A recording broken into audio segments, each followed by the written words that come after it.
views while we're streaming this. So They're probably us. I mean, somebody's making money somewhere. This is the Blowhard Index. It's a free float media production. I am Matt Moscardi. With me is Damian Rollis and Emma Lurking. This is a perfunctory disclaimer that I am not a financial advisor, and you should listen. Why do you say that? Why do you need to say that? Because I don't want one of the three people that watches the show, to then do something that we say, lose money, and sue us. I want that to happen. Well, then Damian Rollis is a financial advisor. You can't sue me for talking. Emma and Matt are idiots. Correct. Damian's also an idiot, but he... No, I'm 10 times more of an idiot than Emma. It's good. Maybe 11 times. That's actually true. Exactly. So on the Blowhard Index, we trade stocks on Robinhood live, and then we put it out as a podcast as well. And today, by way of an agenda, we're going to do actually one big thing and then a couple of small things. We're going to look at the portfolio, and we're going to rebalance it. Because last week I don't know what that means. Damian and Emma split up their portfolio. They had to cull a bunch of crap that they didn't. Poorly. Yeah, they just didn't do a good job. Well, Damian didn't do a good job. I think Emma thought about it. Emma did a mediocre job. Well, Emma didn't use just job. her feelings to decide. So we're going to rebalance, which means reorder the stocks in the portfolio in the way that you want. And I'm reorder. Okay, you mean like how much money you're invested in, how you're allocated. But we're going to start with the sector first, and then do the companies. Then we're going to do some portfolio news, and I'm going to force you to trade on one headline. And then we are going to play a little pop-up game in which we're going to buy a CEO just by their name, and you got to add that to the portfolio. First thing we're going to do today, actually, is we're going to sell off. We bought ChemEd and Edward Life Sciences last week. Why? Because we like their tickers. Damien wanted the ticker CHE because he's a socialist. We were forced to like them. And we didn't have a choice. Emma rightly liked the ticker EW because everything is EW. So one of the things we're going to do to kick us off is actually we're just going to get rid of those. Because those are fun and it's a fun game, but fun's over. Fun is over. Playtime's over. We're not going to play until the end of this. So first things first, let's sell off our EW. We made some money in EW, and by that I mean I think we lost money. Dang. No, I think we broke even actually. Oh, did we? Yeah, we're going to break even. We lost a lot me. with my dumb one. And ChemEd, we did break even. The good news is ChemEd lost money, and it's all good because all Damien does is lose money. So that's basically true. Hey, he's making 0.1%. No, let's not get ahead of ourselves here. Now it makes me do face ID. Hold on. All right. Here's what we're going to do first. We're going to actually review the portfolio and look at what we have. The portfolio is, if I can find the portfolio, portfolio's not doing terribly. And by that, I mean is doing moderately terribly.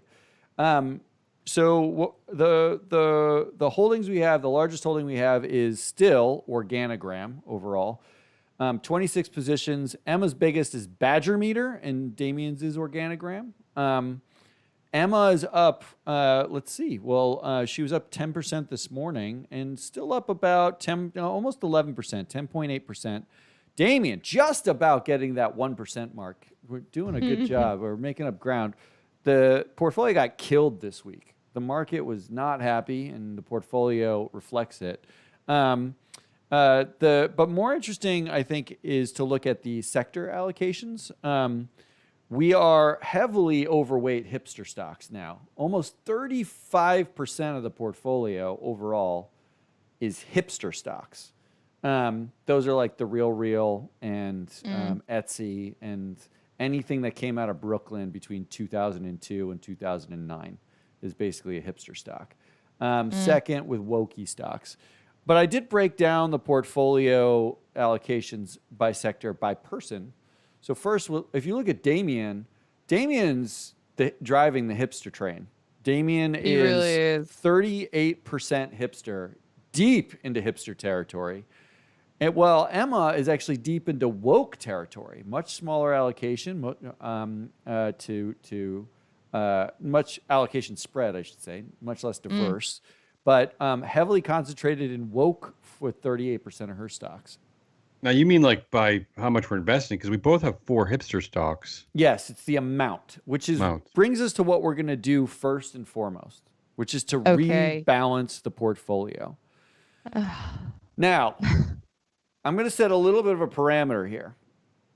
I want you to first think about the sector that you want to be most exposed to. What does that mean? Okay.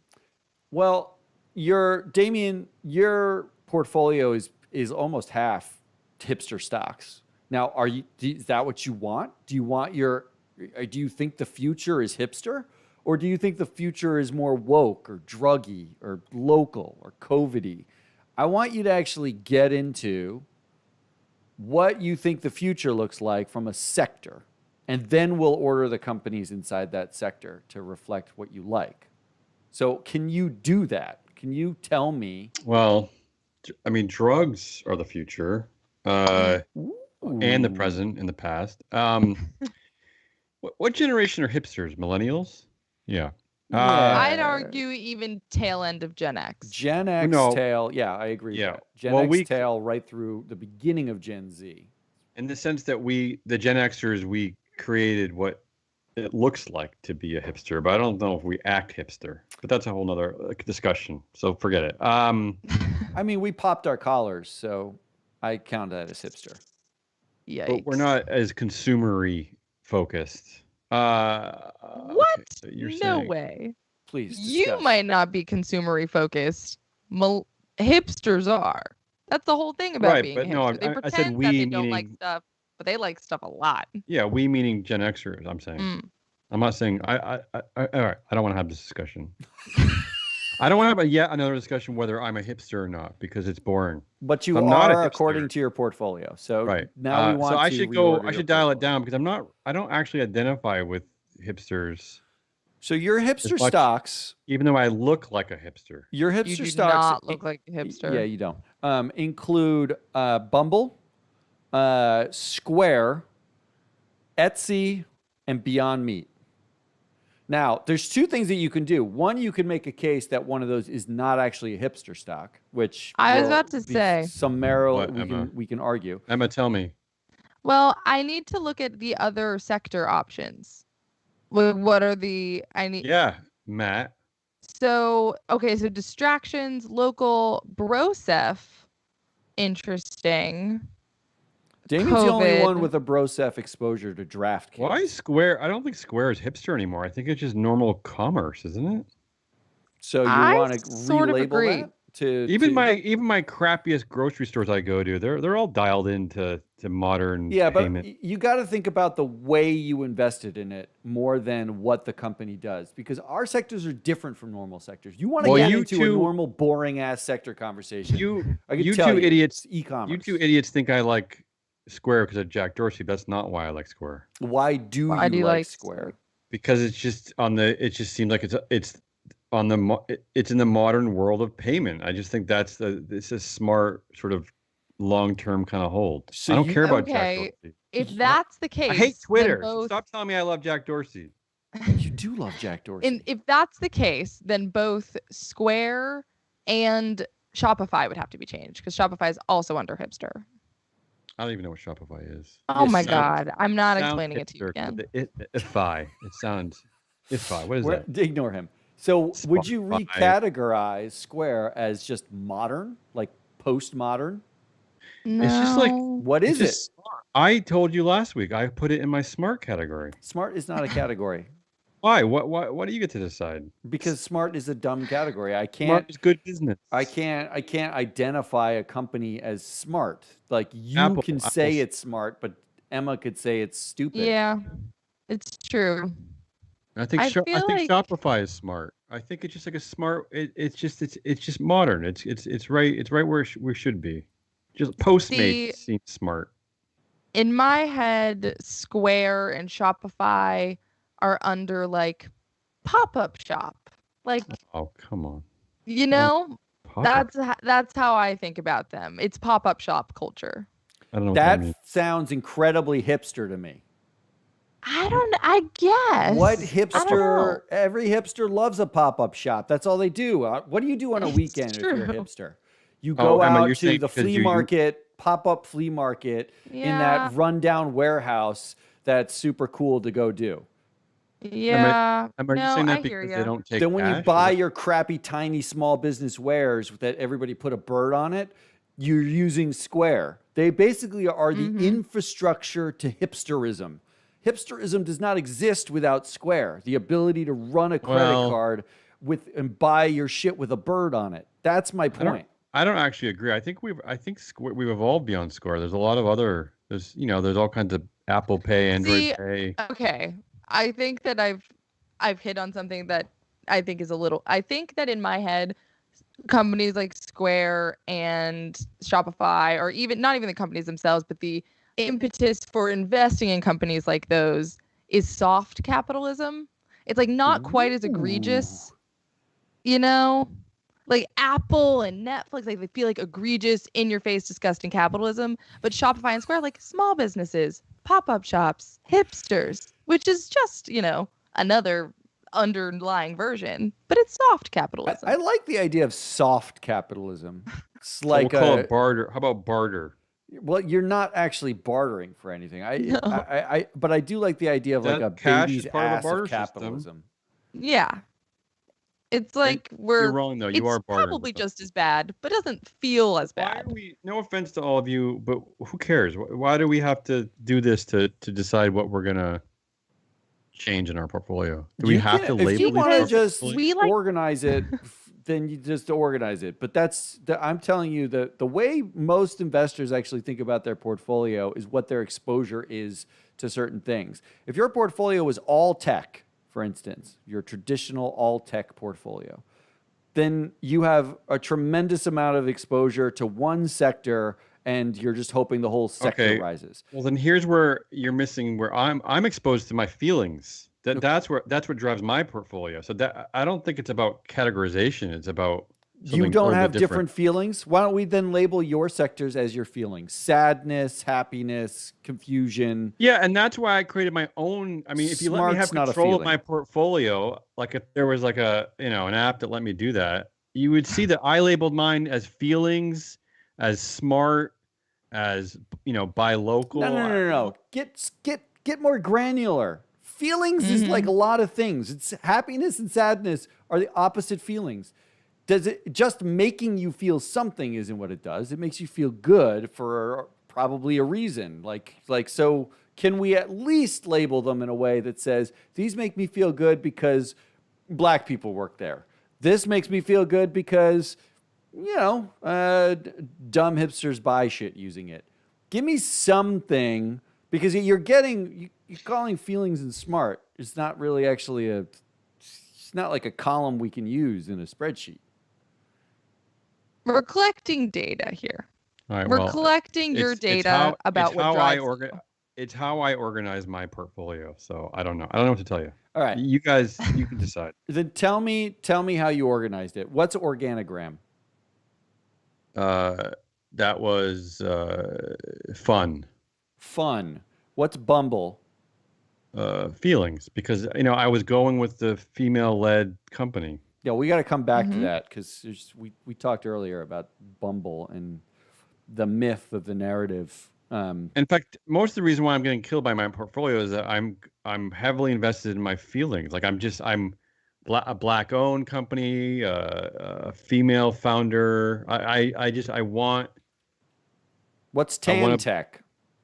That was I put that that's kind of the fun category. Yeah, because nothing says fun like bamboo. That's like gambling. Tan Tech, you wrote woke/fun. Yeah, it's like a penny stock. It was a little fun, little bamboo nonsense. That was my casino stock. Like I was hoping that if I put a lot of money into it, I could catch up to Emma, and of course, it's backfired. Yeah, it's not very memey. How about Netflix? Do I still have Netflix? Yeah, smart. Was that smart? Because it's I put Square, Netflix, Apple. I just think these are smart companies, and they have a big foothold in our society. Microsoft. Moderna, was that smart? That's like saving the world. Important, I called it. Ooh, important. Important. So IDEX is local, right? Yeah. Is that feelings? Sort of, but not in the same way. I guess feelings is really more aligned with my ESG-ness. Like, I'm investing in companies I want to do well to kind of prove a point to somebody that doesn't exist. How about Etsy and Beyond Meat? They're kind of in the same feelings world, I guess. Yeah, I would say so. I forgot I had Etsy now. Yeah, I guess so. I don't really know. Yeah, because I associate it with women, even though I don't know if that's accurate. God, this is so scientific. How about Starbucks and DraftKings? DraftKings is Fun. fun. Yeah, sure. Starbucks is feelings because I only invested because of Melody Hobson. Starbucks not smart. Okay. So you have fun, feelings, smart, and important and local. Yeah, and I think the feelings are what I'm over. I'd like to rearrange based on that. I think I'm having a problem there. Can I argue with you about something please. really fast? Please. So I would argue that every single investment I have made is also feelings based. Okay. I think that my portfolio is also entirely feelings. Well, we're similar that way. I mean, maybe we're not like, maybe we're too similar in that sense. Like maybe we need an investor that would invest for other reasons, because we both have a general disdain for what we're doing. It's true. So what's happened here when I do it your way is now almost it looks like, what's this? To a third, almost a half of your portfolio is your feelings. That sounds right, though. But it's second with fun. So part of your portfolio problem might be you're trying to have fun, but it's not fun because you keep losing money with everything that you've labeled as fun. I like that you're doing it this way, because this is probably part of my problem. I don't feel completely comfortable investing in the stock market, so I'm doing it by I'm either trying to like gamify it and have a little fun with it, or I'm trying to do it based on my feelings, like trying to like make myself feel good about investing in a stock that doesn't make me feel sad about the world. Yeah, mostly you're utterly schizophrenic about your portfolio. It's like one day you want to have fun, and the next day you want to invest with your feelings. And the thing that seems to actually get the shortest shrift is everything you consider smart. Well, I had a lot of important, that, and local are like you guys slowly talked that out of me, because I remember I had GM, I had Microsoft, Apple, Netflix. But you have Netflix. Yeah.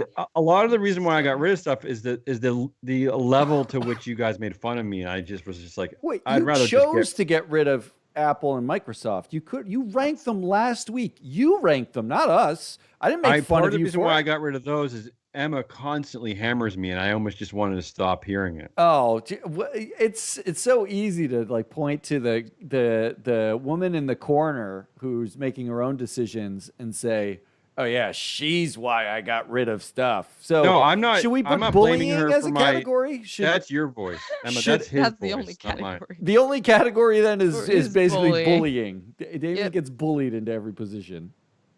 Look, Matt, if you want to understand yourself as a financial advisor, you might as well listen to your clients. I'm telling you the truth. I'm not setting up this is not like I'm not making things up. This is an aside to those of you who do have clients. No matter what you say, your clients will feel bullied and say you don't listen, even when you listen. I've given you. This is coming from Matt Moscardi. Okay, the companies in your portfolio, just as an FYI, Urban One, Moderna, IDEX. I actually suggested them. I've only probably suggested 6 companies, and you bought 3 of them. Mm-hmm. So my point is, I'm listening very closely to the things you espouse to want, and they're in your portfolio. All I'm trying to do is to get you to say, what do you want your portfolio to look like now? Now that we have these things, Do you want your portfolio to be like 45% feelings, 30% fun, and then smart, important, and local all sort of like, trail? Is that how your portfolio I want to feels? dial back on my feelings a bit. Okay, so what do you want to over allocate towards when you under allocate to feelings? Or you move your allocation from feelings? Do you want to be more smart? Do you want to be more fun? Do you want more important things? More local things? I'd like to find another important stock, yeah. But we're not buying today, right? We're only That's reallocating. not like progress.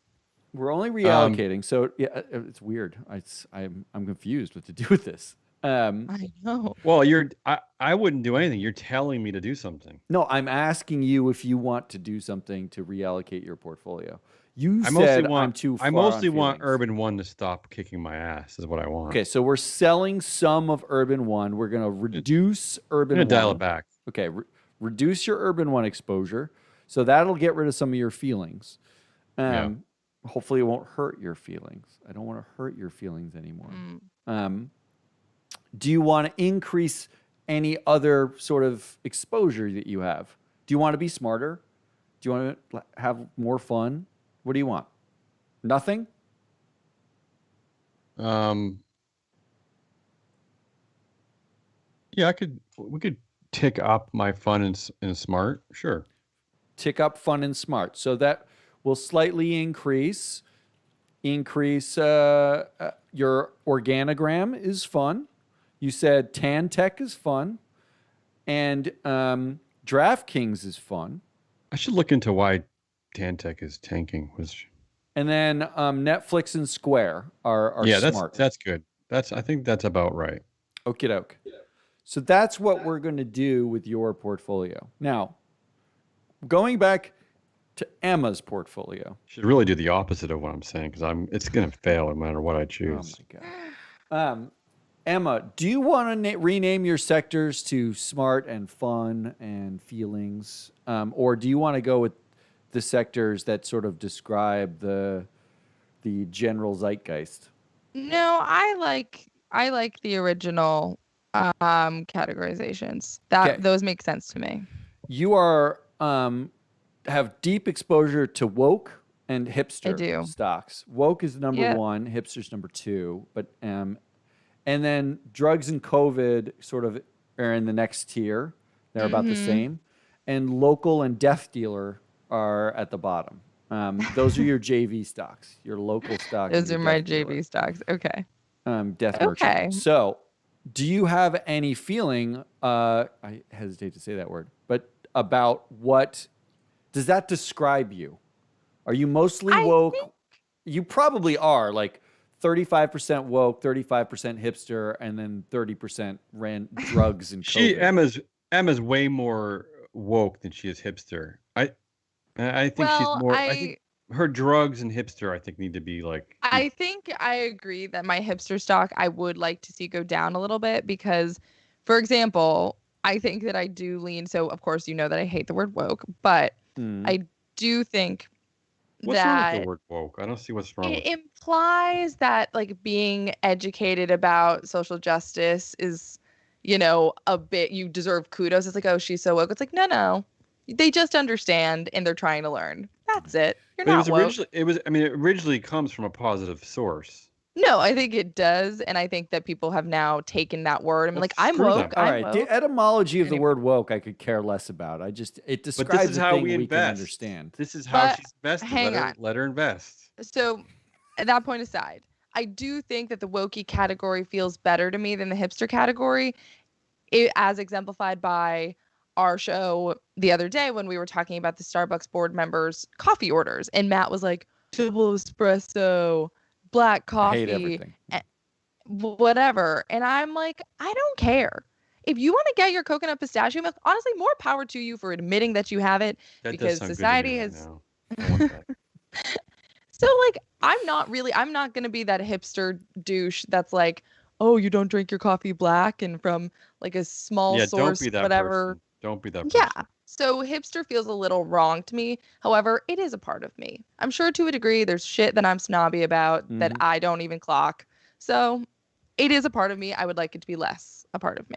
So do you want to just slightly decrease hipster and increase everything else? Or do you want to transfer? How would you transfer? So here's the thing is that I think I would want to add money to my portfolio regardless because Damien has a lot more, not a lot more, but Damien has a decent amount more money. Oh, actually, it is sort of a lot more. He has like $40 more than me invested. Mm-hmm. Yeah, I went nuts with my feelings. Right. And so I do think that there are some that I would like to add money to, maybe not even reallocate, just add and even out a little bit. Well, let's look at that. So you're under your lower sort of allocations. Yep. Outside of JV, I mean. The Real Brookfield Renewables. One way to sort of allocate is to target stocks that you're losing money or you've made less on that you're highly convicted about, right? Like because effectively you're getting it at a discount. And the biggest one for you would be Natura and EVgo. EVgo is down almost 30%, 27%. Natura, that's my company. Natura is down almost 10% since you bought it. And if you're convicted and they tend to be a lower allocation, you can increase those allocations. However, EVgo counts as a woke stock because it is an electric vehicle. It's actually electric charging stations, where Natura is hipster. Why is Natura hipster? Because it's a B Corp. Because it's basically a B Corp. An authentic small Brooklyn brew. Okay. The B stands for Brooklyn. It could arguably be woke, actually. It's kind of right on the I was about to say, because I think it could go either way. But yes, I definitely want to add money to both of those. And I was looking at this a little while ago, and I also definitely want to add money to, actually, you might yell at me for this one, but I sort of don't care. I would also like to add money to Grow Generation for sure. I could say Parsons. Actually, I take it back. Natura is woke. Yeah, I think. So we're gonna switch Natura to woke. Well, let's see what happens when we switch it to woke immediately, because I feel like we should be reiterating what these companies do. And I want it back, Emma. Sorry, man. Well, one of the things that traditional sectors do is just simply describe what the companies do. But for our purposes, we very clearly are trying to describe what our view of the company, not what they do. So for Natura, if your view is that they're a woke company, which is I think not wrong, I'm going to change them right now, and we'll see what it does to your portfolio.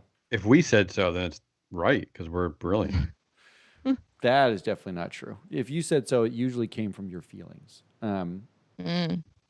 So now if I look over at your portfolio, now you're way over allocated to woke. Now you're like almost 60%. But that's what Emma. That's who Emma is. But that sounds right. That sounds better. So I did see the category of periodic table and distractions. I'm also interested in the periodic table and distractions category. You are. That's who you are too. Periodic table is basically materials-based companies. Like Tantec is the one periodic table company we have exposure to now. Damien does, and it's because of their bamboo. It's basically they harvest bamboo. Right. And if I had kept air products and chemicals, that would have been also periodic table. Yeah, it's just a pure commodity play in some ways. Yep. The distractions was Netflix and all the streaming. Is it time to? I think we can amalgamate distractions and drugs into one category. Isn't Netflix really a drug at this point? Ooh, I like that. No, I mean seriously, I'm not trying to make a grand statement. No, I actually don't disagree with you at all. It's a sedative. A sedative. All right, so distractions.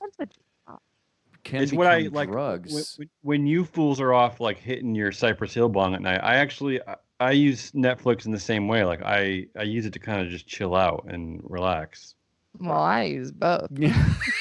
Right, but you know what I'm saying, right? Like even if I'm not Why are you enjoying the limiting show, yourself? it helps me calm down. Exactly. I don't put parameters on my distractions and drugs. Well, it doesn't matter for you, Damien, because you are now fun, feeling, smart, important, local. You don't have Yeah, I need distractions some or more. drugs. I need some more drugs. But that's not a category for you. You just made me change all the categories. You know me. I'm a librarian. I have different categories in my head. I have different levels, different layers. There's not one way to look at all this. It's true. Okay, so I'm just talking about. I think I was over allocated to trying to invest in things, into companies that I wanted to do well in the world for my wokey feelingsy reason. I wanted to dial it back. That's all I was saying. So Emma, now that we've moved Natura over to woke, do you feel woke enough in your portfolio, or are we going to equally balance now to bring everything up, or what? Yeah, I more drugs. I already feel better about it, but I definitely am going to add to drugs. Yeah, and I'm going to add to 2 of my wokey stocks. And honestly, I wanna invest more in the real. I just do. You need to get rid of Parsons. Ooh, That's my the JV stock. But I don't really think I want it. I'm just upset at how little money is invested in the Real and Brookfield Renewable, to be honest. But right now they're both up, and Brookfield Renewable hasn't been up in a while. Just dump a lot in the Real. Just go for it. It's tremendous right feelings now. advice. Yeah, just go for it. But okay, I've gotten my Damien feelings advice, Matt, from an actual money perspective. Right now, I have $2 invested in it, and it's up 34% overall, even 6.5% just today. So, is it a really stupid idea for me to dump some money into it right now? I mean, what are you invested in it for? Are you invested in it because to beat me in the portfolio game? Well, I know that, but is it a long-term play? Do you believe in the company? Is it just to beat Damien? Because if it's just to beat Damien, you don't add when you're that far up. In fact, you just take some off the table and wait for it to drop and then add it in again later, right? Like you play the pure portfolio game, which is I didn't realize that. Suck your returns out, sit on the cash and wait for it to drop if you're convicted about that, or reallocate to some other stock that you think actually is going to have short-term bump. Yeah. If it's a company that you're like, this is where the future is, then dropping money in while it's whatever it's trading at, maybe that makes sense. I mean, the Real, I think, still does not make money. So no, it doesn't. As I was on the earnings call, a moderate problem. And I know you don't care about this because you said that Julie Wainwright showed personal growth by overcoming pets.com. But the fact that she is basically the poster child of the .com crash in pets.com is a thing that's worth talking about. It suggests something. It does. It's really up to what you want your portfolio to do. Are you making long-term bets because you believe in the viability, or do you just want to crush Damien? Because those are two different things. No, she wants to crush me first and foremost. Oh, no, I was going to say exactly the opposite. I don't believe I'm already crushing Damien. I'm not worried about it. See that's what drives her. However, the minute you drop more money in, the more likely you are, because it's a $2 play. You're talking about nothing, right? It's so you small. Probably drop in like $8 to $10 into it. That means it washes out all of your gains. Like your gains are you're basically starting from scratch. You're hoping that today it also goes up and up and up. Right. You're buying you gotta invest more in the Real. What are you doing? Yeah. Okay. Then. All right. I know that I want to drop more money into Grow Generation. Do you want me to give you amounts? No. We could do amounts offline. This is about a mental rebalance of the sectors and understanding what you want. And then I am going to allocate based on those factors offline because nobody wants to watch us. No one cares. Do they want to watch this part of it? Nobody wants to watch anything. This whole thing is a waste of time. Nobody's watching it anyway, so what do I give a shit? True. It's the next part that we're going to actually make games and have fun. Yeah. So, all right. To finish this up, I'm not going to drop any more money into Real at the moment. Oh, look at that. backing It's off making me the ad. too nervous. This My is feelings why are nervous. you're winning. My because feelings are nervous. This is why you're winning, Emma. Because I'm just, You have I'm more confidence than I do. You're But just like I'm more- whatever. This is I'm why I over stay here away from nervous. casinos. This is why I stay away from casinos because I'm just like, oh, I have a feeling about Bumble. It's gonna do well. I'm gonna double my. I just guessing. That's No, correct. You are just guessing.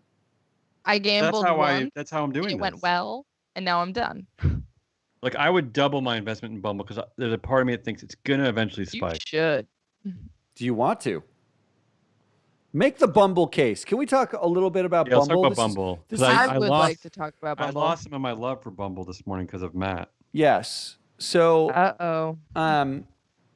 So I did a little bit of research on Bumble. So we're gonna have a Always dangerous, people I- listening at home. don't do research. Do research. Careful what you're gonna find. I did a little bit of research because here's what popped up on the news feed that I saw, and this isn't new news. It just I happened to notice it now.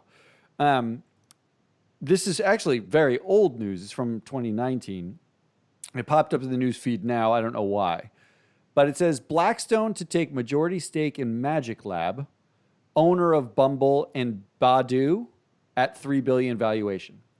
Now, I didn't know that Bumble was owned by Magic Lab, much less that Magic Lab was bought by Blackstone. Hang on. What's Magic Lab? Exactly. And that's the hole I went down. So one of the things to realize about the IPO narrative that's going on with Bumble, all of the articles are basically about Whitney Heard Wolf and the self-made, female-forward IPO. That's what I fell for. The amount of money that she's making, how she founded this company that, basically so few women IPO that it was a big deal when a woman IPOs with the valuation they got and all that kind of stuff. It still is a big deal. I'm not taking away from the fact that it is a big deal. Yeah. Good. Big deal. We're all on the same page about the big dealiness of it. However, the structure of the company, when you actually go backwards, is not one that's different from every other IPO for the most part. That is to say that some billionaire, Funded by male assholes. billionaire, some asshole, hands money over and takes full control of the company. So in Bumble's case, Magic Lab was a company founded by a Russian billionaire who invested in a few of these Badoo, Cheeky, Lumen, Bumble, a few of these dating apps. And he invested in them and owned them as part of Magic Lab. Then Magic Lab goes on to have some spectacular misogynistic, hostile work environment, anti-woman kind of stuff happen at Magic Lab. Blackstone comes in. They buy the majority stake in Magic Lab, which owns Bumble. They make Whitney the CEO of Magic Lab as the affirmative action. I'm sure she's great. This isn't about like her qualifications, but the post misogyny elevate the woman thing seems to be a recurring theme, right? You're right, but she also founded one of the most important labels in their brand, right? I mean, she founded Bumble. It's not like they didn't pluck her out of nowhere. No, they didn't. I'm not saying they did. I'm not saying she didn't deserve it. I'm saying that in the wake of a scandal like that, where it's like hostile work environment because of misogyny, and she had actually left when she founded Bumble. She left Tinder to when she founded Bumble. She had just left Tinder, and she sued Tinder for sexual discrimination. So Tinder had all sorts of the same problems. Then she goes to a place where a Russian billionaire has all sorts of the same problems, but owns 80% he said to her, found Bumble. This is great. I will give you some money in exchange for 79% of the control of Bumble. He actually owned Bumble through Magic Lab. She didn't.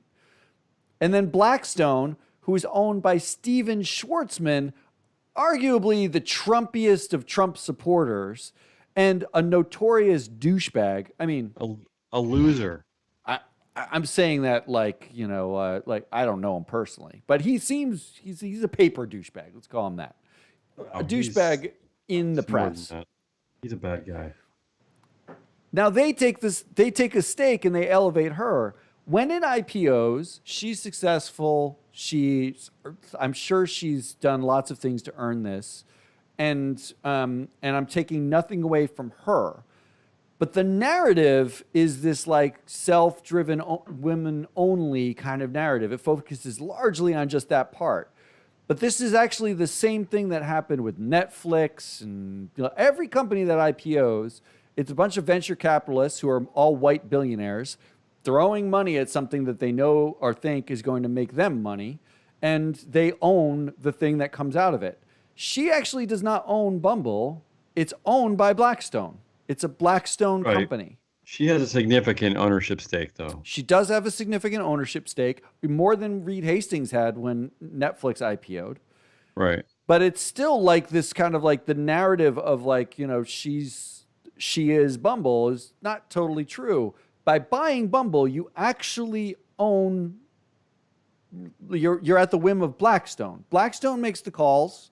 Blackstone votes for the board. In fact, 3 board members are Blackstone people. It's a Blackstone company. So you basically own a piece of Blackstone. That's what you own. Mm. It's not so much that like Bumble's a bad investment or Bumble, the business isn't interesting, or Whitney's not a genius and we can enjoy her genius and bask in it. But there is this kind of like nagging, God, it's still a white male dominated thing. It wasn't like she IPO'd and it was like female first, female led everything. It was like still, there's always a white male billionaire behind it. It just makes me feel a little icky. Yeah, but it's incremental progress. And where the hell is she supposed to get money? I mean, 2% of VC money is going to women. Isn't that what we established? I agree. So yeah. What is she supposed to do? I mean, I don't know. But it doesn't make me feel less icky about it if you want to talk about feelings. Well, I guess the contrarian point of view is that maybe she doesn't need to create such a behemoth of a company that needs Blackstone money. Maybe they're more maybe growth doesn't always have to be the number one feature of a new company. But anyway. Didn't I hear something about how I don't think this necessarily takes away from her success, but didn't she come from like a uber wealthy family in Utah? This is another problem that I've discovered today is that, and you make this mistake easily is you ascribe like feminism to women, like, in my pea brain. But yeah, you're right. She's from Salt Lake City. She comes from a conservative family. She married some oil heir. She did. She met on the slopes of Aspen. She's a rich person who I'm sure would laugh at my ideals about society. I mean, I'm sure she would think I'm a dirty punk. So here I am, heavily invested in her just because it's a female-founded company. There's a lot of ironies here, I realize. Well, and what I've been seeing is, so she's been called the youngest female billionaire, self-made billionaire ever. And of course, this was a controversy that occurred with Kylie Jenner in like 2018, 2019, whenever that was, when she sold that huge stake in her company. And unfortunately, I think that women accomplishing anything of that scale is impressive regardless, because there's so many barriers to a woman getting anywhere. But they both are similar in that they come from super wealthy, super privileged, super white backgrounds. So calling them self-made, it's like, Okay, but did she call herself self-made? That's like the title. I don't know if she called herself self-made. Well, I can't blame her. It's a media narrative. It's the media narrative for sure. And I think that it's I don't want to crap on her success because we don't do this to all the men in our investable universe. No, I definitely do. No, for sure. Not in the same way. So it's my belief that if there are 100 billionaires in the world, let 100 of them be women, and then we'll have a few Salt Lake City heiresses, but we'll have other types of women in there too. Hopefully, I think there are about 3,000 billionaires in the world. Okay, so let 3,000 be women and 0 be men. But here's the point, I think. Is there a point? Yeah, because when we invest in some of these companies, like we talk about Tim Cook, as an openly gay man running Apple, being a big deal. You're investing essentially in the iconography of these people, right? Like the media narrative of them. And that's not a problem as long as you know that that's what you're doing. Because I do know. Because as soon as you know, you have to make an active choice that that's fine. Like the icon of Whitney Herd-Wolf matters as much as the actual path that she took.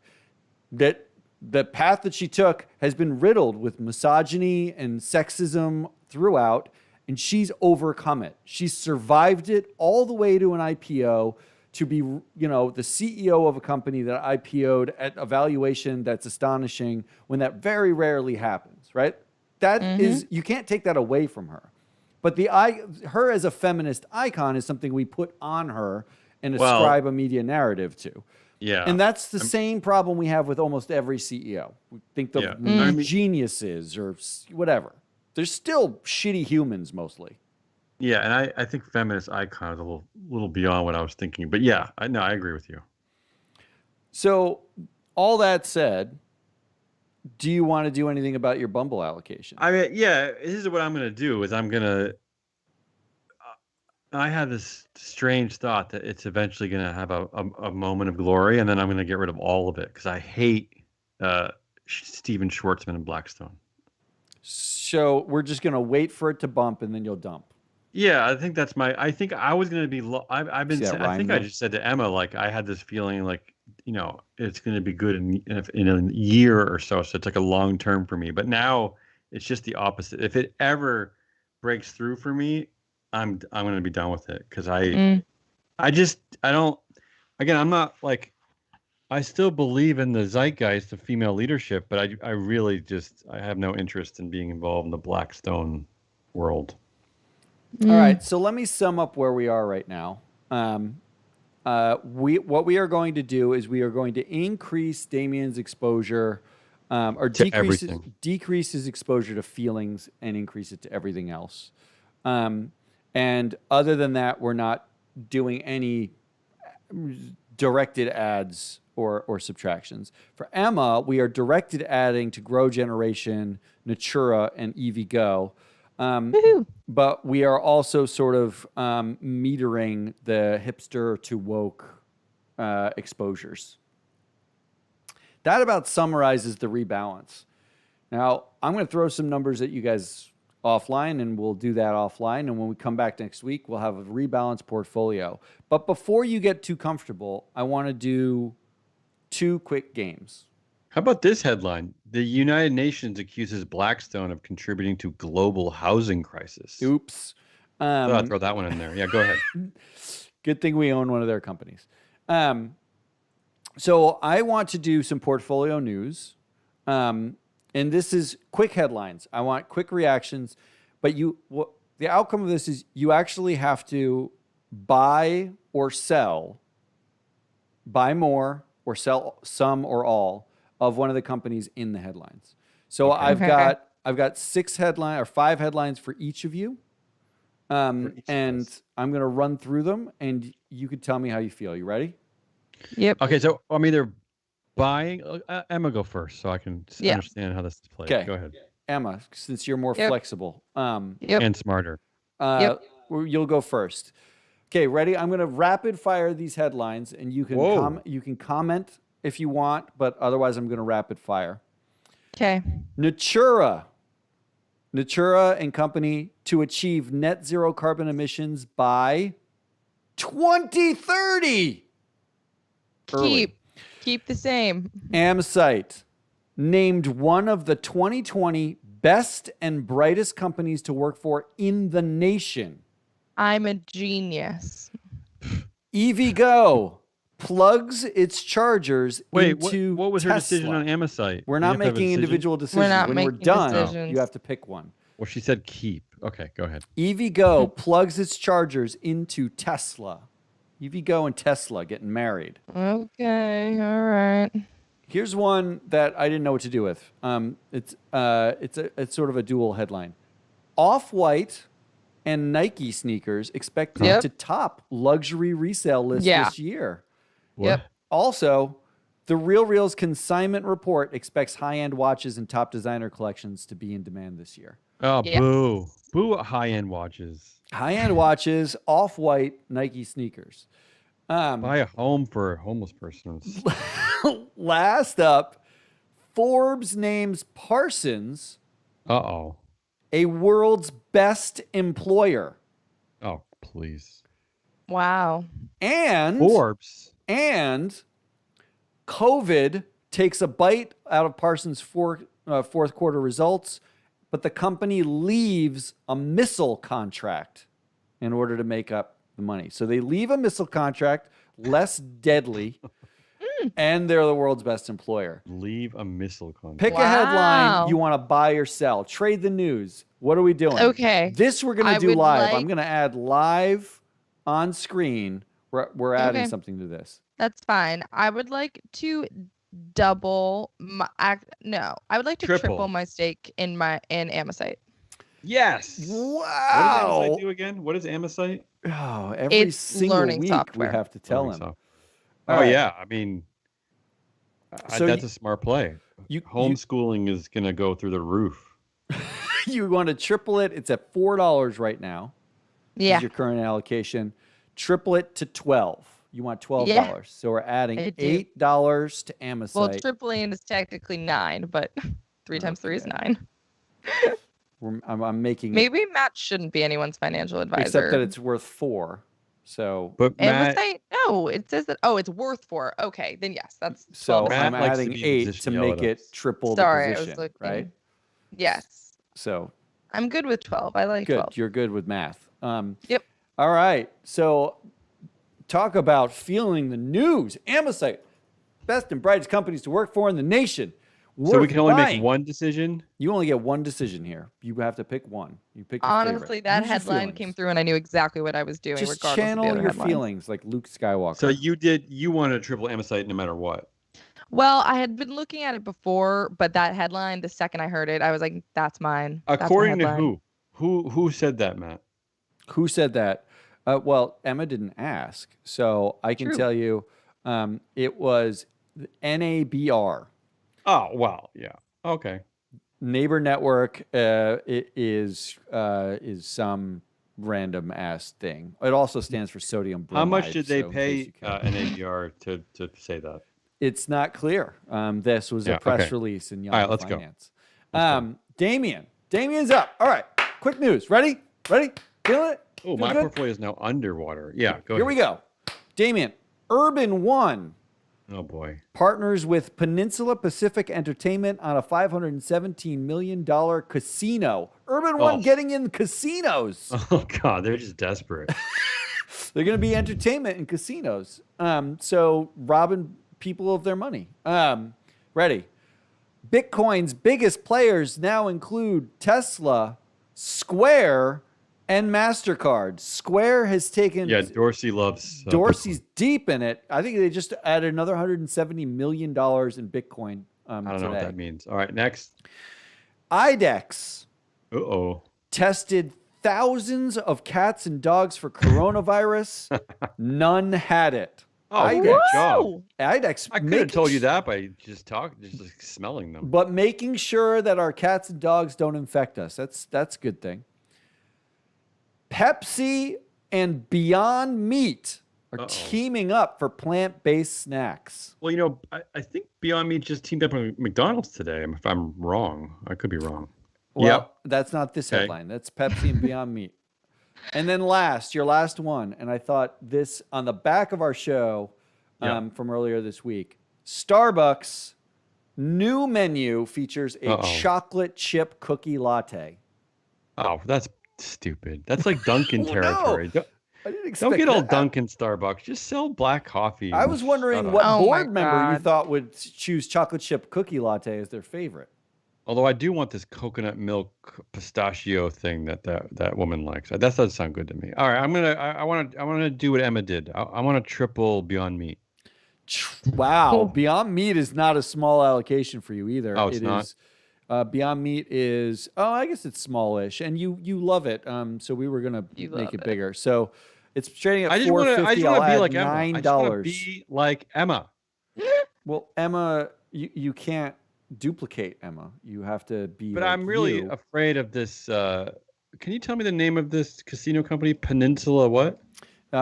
It's Pacific. Where was it? It is Peninsula Pacific Entertainment. Oh God, Peninsula Pacific.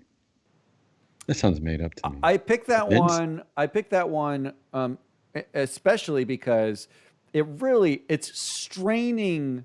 You invested in Urban One strictly because of feelings. It is one of like 4 black-owned publicly traded companies, right? I want another black-owned company. Can we do that for next week? Carver Bank was the other one that I came up with. That was pretty good. There are a few. But look at these nice pictures on the Peninsula Pacific website. I like this. But Maybe this Urban is One smart. is also straining. Last week, the news was about them releasing the Undressing Room, which was the black experience as talked about in a ladies' room. Right, but a Black podcast excellence. is not going to do anything. And as we know. But this partnering, this is partnering with casinos. This is like a new business play for them to get into casinos. When was this? I don't know, recently. Okay. So that thus ends our segment on trading the news. And I have one last pop-up game for you. And this one should take like a minute. Okay. We are going to buy a CEO by their name. Simply by their name. Last week we bought a company simply by its ticker.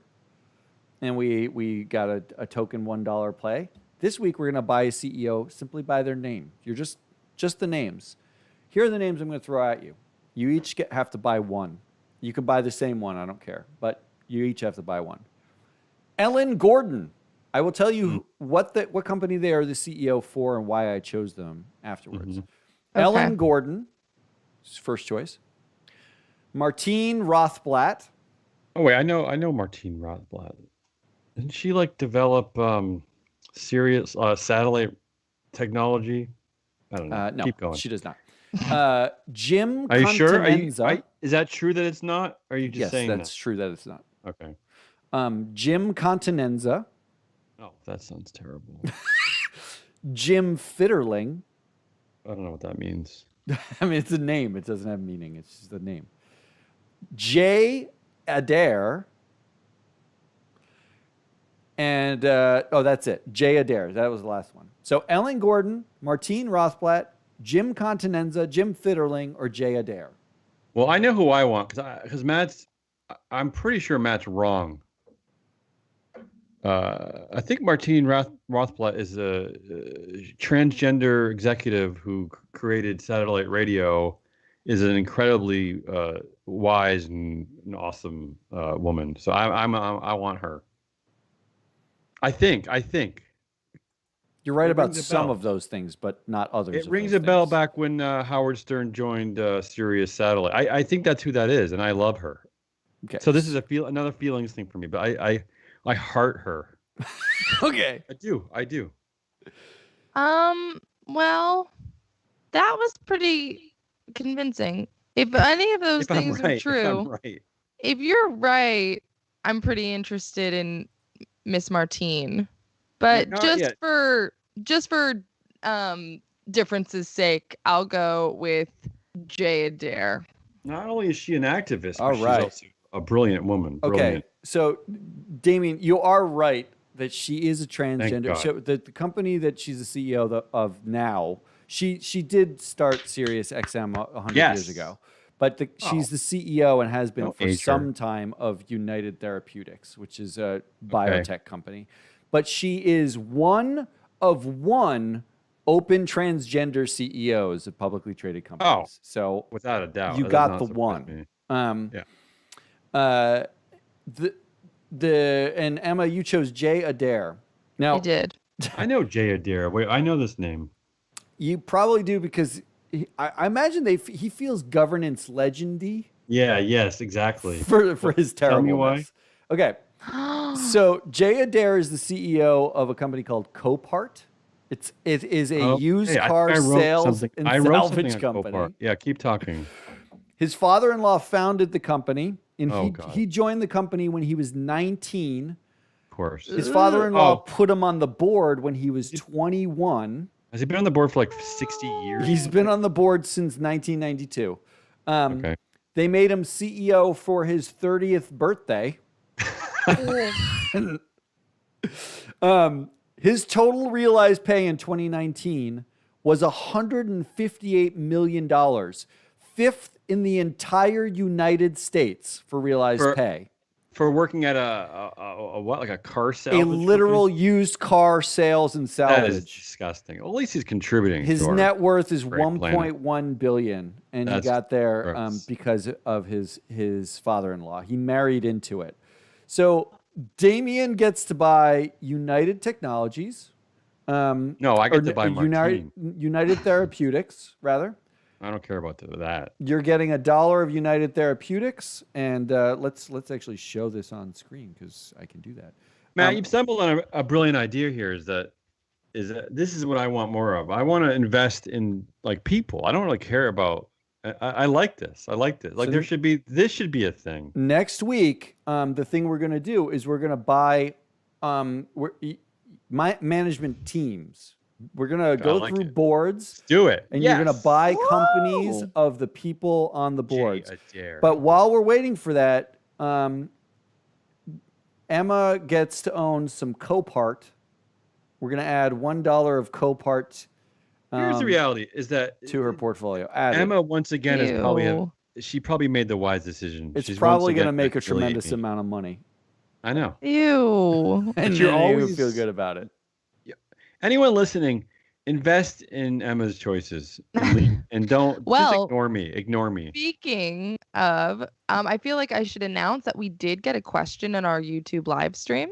All right. Ooh. Why are you guys live streaming? And I who think the hell's that listening? Matt can take this one.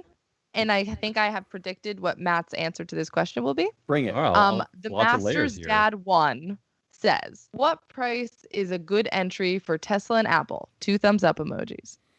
Oh, God. Whew. I like this. A price on Tesla and Apple. Well, Tesla. I'm gonna bring up our Robinhood account and take a look. So a good price on Tesla would be anything that is trading below what it is. Yeah, from a year ago. Like, can I just caution everyone on Tesla? Like, talk about feeling stocks. This is like the cultiest stock in my professional career. And can I just say this?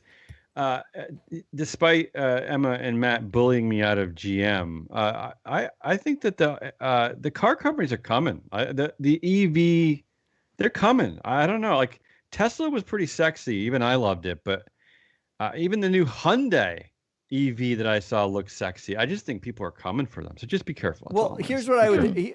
Here's where my starting point always is with Tesla. So there's the thing that they sell, which if your view of the future is that is the thing of the future, then Tesla is at the forefront of that future, right? Like they're the first company to do this, be able to do this at some scale. They sell the future. They sell a future narrative. They sell like their science fiction novel. And that includes the Tesla Powerwall and the solar tiles that they put on your roof. They're selling you a future that I think is both incredible and important and sexy and fun, and that's all great. Their products are expensive. They don't produce enough of them, and they're not profitable, on enough of a long-term basis for you to feel comfortable as a company that they're the ones who are going to singularly provide this future. However, the cult of personality and the actual need is something to take into account. In which case, when you look at their price, they're trading at like 680-ish right now. When you look at the price that they're trading for, you say, is this the future? Because is $680 worth a piece of the future, even if it's trading at a ridiculous multiple? You expect that multiple, the company to scale and them to grow, and they're going to be the future, then by all means, buy it. Now, the second A year ago, it was $135. Yeah, right. I would not buy it because the second part of that narrative is everything else about it. Is the cult of personality that is Elon Musk. If you are into the cult, then just admit that you're into the cult and it doesn't matter and you buy it. Like, it doesn't matter. Yeah, I agree with you. What is price at that point? You're buying it for something else. I agree with you. I mean, our perspective is that this is all about narratives anyway. And I mean, he is the Thomas Edison of our days. I mean, he's the one guy everyone wants to talk about. And except he doesn't actually know how to invent anything. No, he does. But he's the cultist leader. And I think Matt's right. If you believe in Tesla and as everyone knows, I suck at this. If you believe in Tesla, I think it probably 10 years from now, it's probably going to be worth like $20,000 a share. But here's the problem. Thomas Edison is an excellent comp, right? We all talk about Thomas Edison. Thomas Edison actually using almost like slave wages had an entire factory's worth of inventors who were actually inventing the things that Thomas Edison put his name on and sold. Right. Thomas Edison was an excellent salesperson. He was a patent whiz. He was a cult by himself. He was a patent whiz. He bullied competitors out of the market.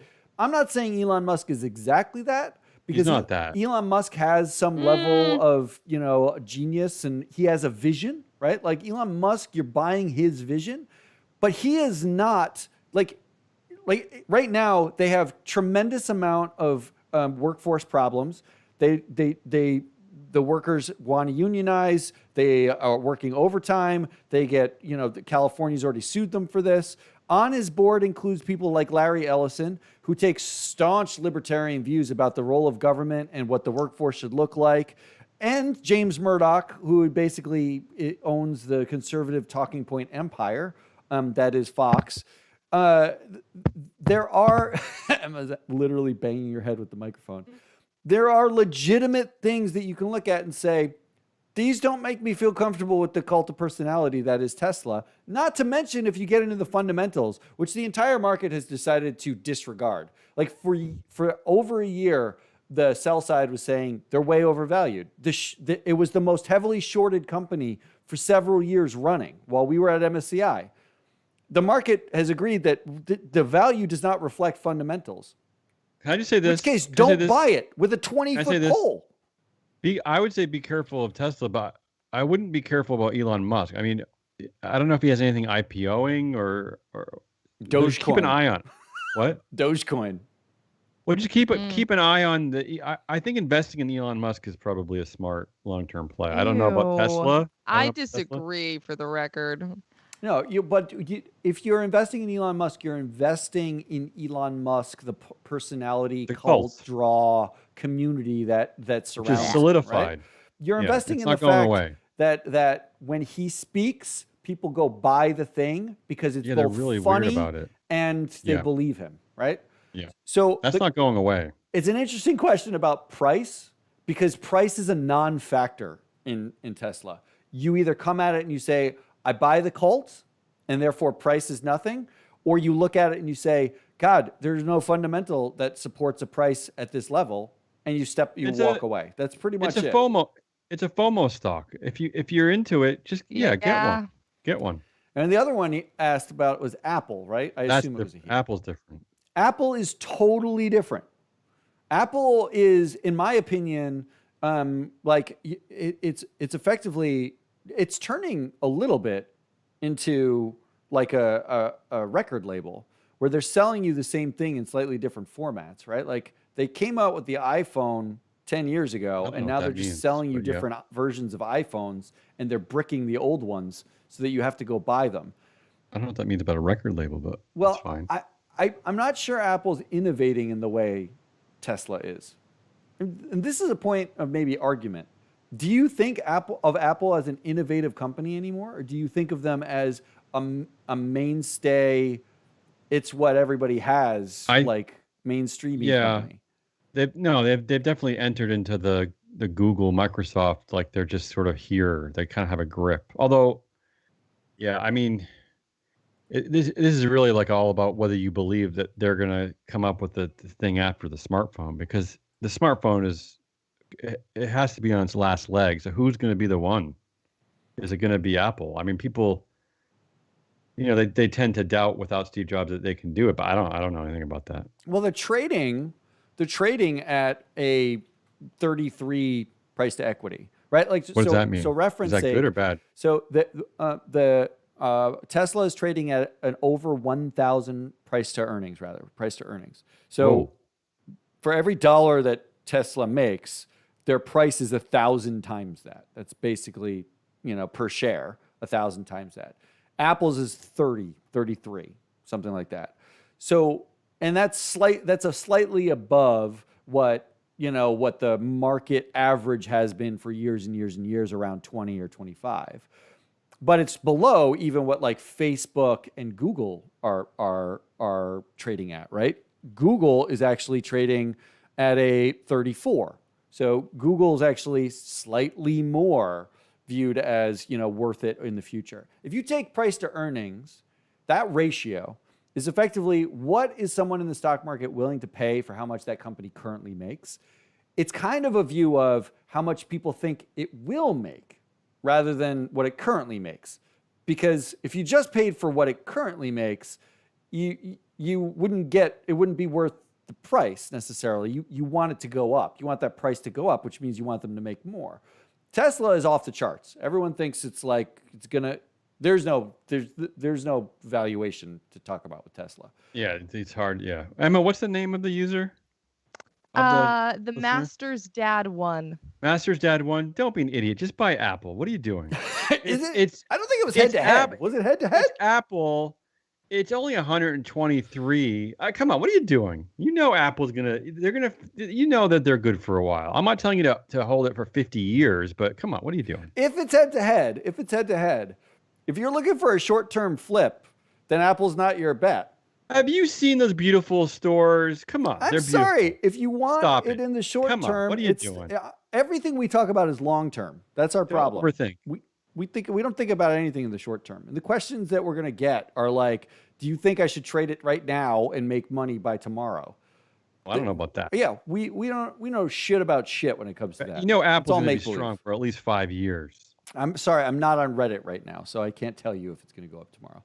But I do know, that I'm not sure how innovative Apple is. And Tesla, you're buying the cult of personality. But here's how investable Apple is. Even our very own Emma Damakosh, who likes to be referred to as Emma Lurking, despite her hatred for Apple, she owns lots of lovely Apple products. That's how powerful they are. So come on, what are you doing? Get some Apple stock. Well, there's your answer. Should we end it there? I really was not expecting that long of an answer. I literally thought that Matt was going to go, "No, you're an idiot. Shut up." I hate you. That was my expected answer. We have only one question. We have to honor it. We take our questions seriously here at Free Float Media. When people ask us things seriously here.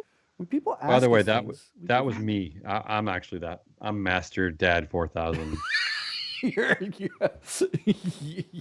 Because I really want to know hot dog water. I really want to know what Matt thought about Apple. Nobody wants to know what I think about anything, as evidenced by Damien. And here's where Matt's wrong anyway. Aren't they like innovating in the health space where I keep reading that they're going to like completely take over that market? Yeah, until they innovate their way into a privacy law problem because they've captured all your health that's data. Something to think about too. That's all I've got for today. That's the Blowhard Index. We're Free Float Media. Do you two have anything else to say before I just wrap this up? Yeah, I do. If you're listening, go buy all my stocks, like a ridiculous amount, even if you can't afford it. Like put it on a credit card so that they will go up. Yeah, no, that's a good advice. Tantech in particular. That's not financial advice. That's just personal advice. Tantech is the future. The future of my misery. All right. That's all we got. We are Free Float Media. If you like what you heard, go subscribe to the podcast where we do this 3 times a week. And if you're on the podcast listening, then go watch the live stream on Fridays, because what the hell is wrong with you? You could be asking us questions on YouTube Live also. Otherwise, we'll be back at you next week. The Blowhard Index. Thanks, Blowhards.